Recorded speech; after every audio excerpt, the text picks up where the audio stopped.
1월 26일 월요일.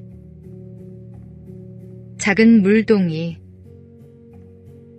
한겨울, 작은 마을의 우물가에 두 통의 물동이가 놓여 있었습니다. 하나는 반들반들하고 크며 사람들 눈에 잘 띄는 자리에서 늘 자신을 자랑했습니다. 다른 하나는 작고 오래되어 우물 뒤 그늘에 조용히 기대어 있었습니다.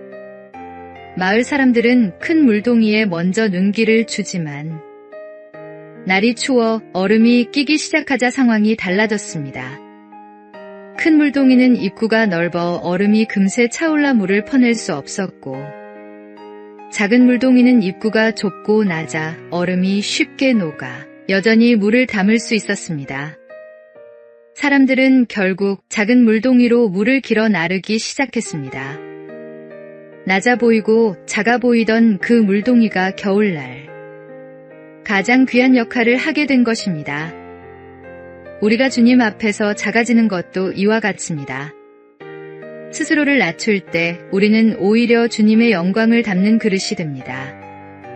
겉모양이 아니라 겸손한 마음이 주님의 일을 가능하게 하며, 하나님은 그런 사람을 통해 생명을 흘려보내십니다. 높아짐은 우리가 만드는 것이 아니라 낮아짐을 통해 주님이 이루시는 것입니다. 오늘의 말씀. 누구든지 자기를 높이는 자는 낮아지고 누구든지 자기를 낮추는 자는 높아지리라. 오늘의 만나. 자신을 낮출 때 하나님께서 높이시는 역설의 진리를 경험하십시오.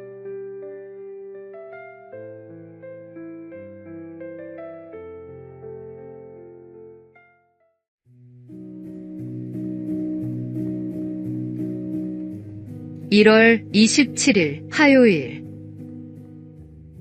골프 여왕의 근성. 여자 골프계의 대명사 박세리 선수는 초등학교 3학년 때 처음 골프채를 잡았습니다. 그때부터 남들이 상상하기 어려운 근성과 연습량으로 자신만의 길을 만들어 갔습니다. 어느 날 모래사장에서 벙커샷을 연습하며 시간을 보내고 있을 때 아버지는 더 연습하고 있으라고 말하며 자리를 떴습니다. 새벽 4시가 되어서야 아버지가 집에 돌아왔지만 어린 박세리는 아직도 들어오지 않은 상태였습니다. 연습장을 찾은 아버지는 전등 하나 켜진 모래밭에서 손을 호호 불며 묵묵히 연습하고 있는 딸을 발견했습니다. 그녀는 눈이 오나 비가 오나 바람이 부나 악천후 속에서 라운드를 하며 어떤 상황에서도 흔들리지 않는 실력을 다졌습니다. 육상으로 기른 체력 위에 아파트 15층을 오르내리는 훈련까지 더하며 스스로를 단련했습니다. 골프 여왕이라는 칭호는 하루아침에 주어진 것이 아니라 보이지 않는 자리에서 쌓아 올린 꾸준함의 결과였습니다. 우리의 삶에서도 맡은 자리에서 견디고 버티는 힘이 결국 열매를 만들어냅니다. 새해에는 자신의 자리에서 근성과 담력을 기르는 훈련을 해보십시오. 오늘의 말씀. 나는 선한 싸움을 싸우고 나의 달려갈 길을 마치고 믿음을 지켰으니. 오늘의 만나. 보이지 않는 곳에서의 땀과 눈물이 결국 빛나는 결실을 맺습니다. 오늘도 묵묵히 최선을 다하십시오.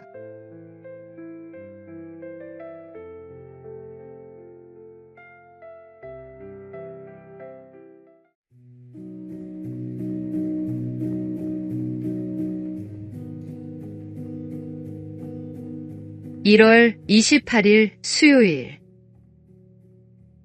정직대회.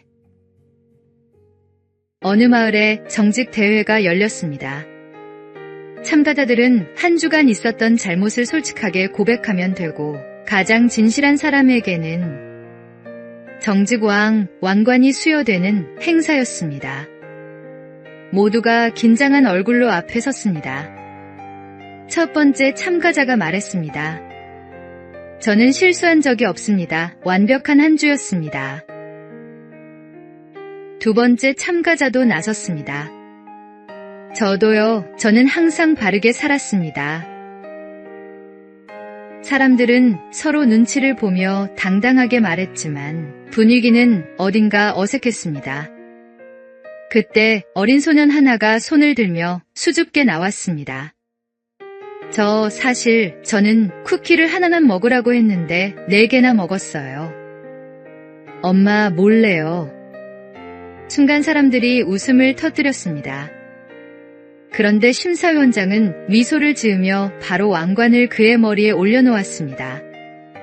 정직은 잘못이 없는 사람이 아니라 잘못을 인정할 줄 아는 사람에게서 시작됩니다.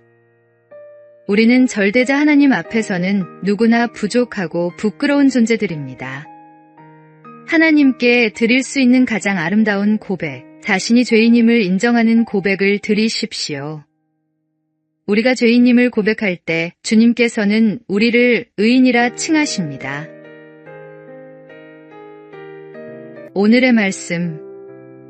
만일 우리가 우리 죄를 자백하면 그는 미쁘시고 의로우사 우리 죄를 사하시며 우리를 모든 불의에서 깨끗하게 하실 것이요.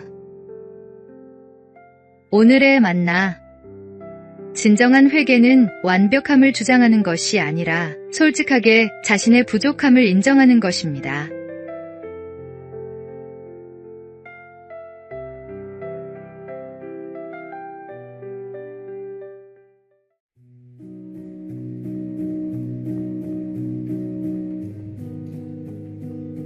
(1월 29일) 목요일.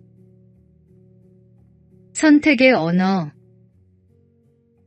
청소 좀 해야 하는데, 이젠 잊어야 하는데 라는 말이 습관처럼 입에서 흘러나온다면 우리는 스스로에게 계속 압박을 주고 있는 것입니다. 임상사회복지사 캐리 하워드는 이 해야 한다는 표현이 인지 왜곡의 한 형태라고 설명합니다. 물론 인생에 반드시 해야 할 일도 있지만 모든 과업이 그 범주에 속하지는 않습니다.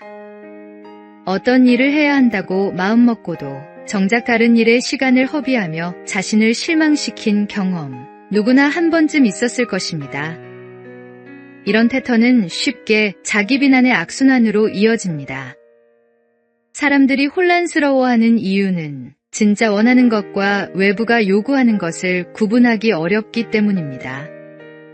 가족의 기대, 사회의 기준, 주변의 시선이 우리를 완벽함으로 몰아붙일 때 선택의 자유는 사라지고 부담만 커집니다.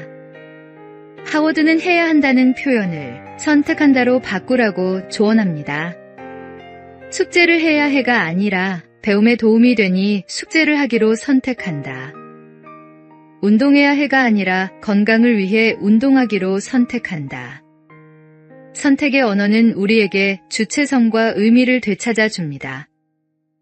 무엇보다 하나님 앞에서 우리의 결정은 의무감이 아니라 기쁨으로 드리는 선택이 될 때 가장 자유롭습니다. 오늘의 말씀. 그런즉 너희가 먹든지 마시든지 무엇을 하든지 다 하나님의 영광을 위하여 하라. 오늘의 만나. 억지로 하는 삶이 아니라 기쁨으로 선택하는 삶을 살아가십시오. 그것이 진정한 자유입니다.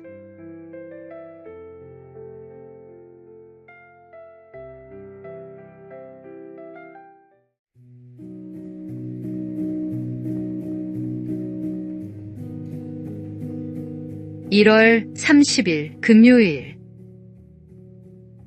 낭만 러너의 달리기.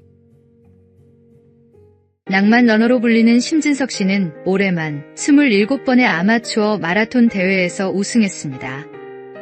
그의 훈련 방법은 특별합니다. 비계공으로 일하는 건설 현장을 오가며 안전화를 신고 뛰는 것입니다. 화려한 장비 없이 출근복 차림 그대로 언덕과 계단을 오르내리며 자신을 단련합니다. 그가 이렇게 열심히 일하고 달리는 이유는 가족에 대한 사랑 때문입니다. 아픈 아버지와 어머니, 뇌전증으로 고통받는 형을 위해 그는 월급의 90%를 가족에게 드리고 주말엔 물류센터에서 일하며 용돈을 마련합니다. 형이 쓰러질 때마다 달려가던 그 마음으로 그는 결승선 넘어 형이 서 있다고 상상하며 달립니다. 형, 내가 그 지점까지 달려갈게라는 그의 외침은 단순한 구호가 아닙니다. 우리에게도 각자의 자리에서 달려가야 할 이유가 있습니다.